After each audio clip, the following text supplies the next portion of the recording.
Pregnancy পরবর্তীতে মায়েরা তাদের সৌন্দর্য এবং আত্মবিশ্বাস ফিরিয়ে আনতে টামি টাক বা অ্যাবডোমিনোপ্লাস্টি অপারেশন করিয়ে থাকেন। তুমুল জনপ্রিয় এই অপারেশন সম্বন্ধে আজকে জানব, কেন আপনি অপারেশন করবেন এবং কারা করতে পারবেন।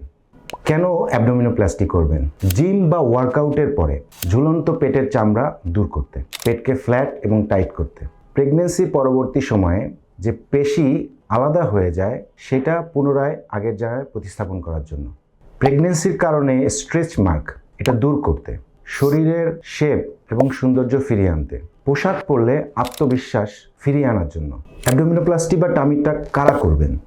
গর্ভধারণের পরে আপনার যদি অতিরিক্ত স্ট্রেস মার্ক থাকে, যদি আপনার পেশি দূরে সরে যায়, যাকে মেডিকেলের ভাষায় আমরা ডায়াস্টেসিস রেকটাই বলি, তাহলে আপনি টামি টাকের ক্যান্ডিডেট। অতিরিক্ত ওজন কমানোর কারণে অথবা ব্যারিয়াট্রিক সার্জারির কারণে যদি আপনার তলপেটের চামড়া অতিরিক্তভাবে ঝুলে থাকে, তাহলে আপনি টামি টাকের ক্যান্ডিডেট। বয়স বৃদ্ধির সাথে সাথে যদি আপনার ত্বক ঝুলে যায়, আপনার শরীরের আকৃতি নষ্ট হয়ে যায়, সেটা ঠিক করতে আপনি টামি টাক করতে পারেন।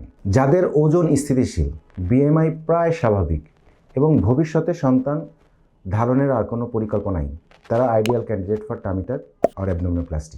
মানসিক এবং শারীরিকভাবে যে কোনো সুস্থ ব্যক্তি যদি তার তলপেটের সৌন্দর্য বা আকৃতিকে আরও আকর্ষণীয় করতে চান, আপনি টামি টাকের candidate. Know your plastic surgeon. সেবা নিন, সুস্থ থাকুন, পাশে থাকুন।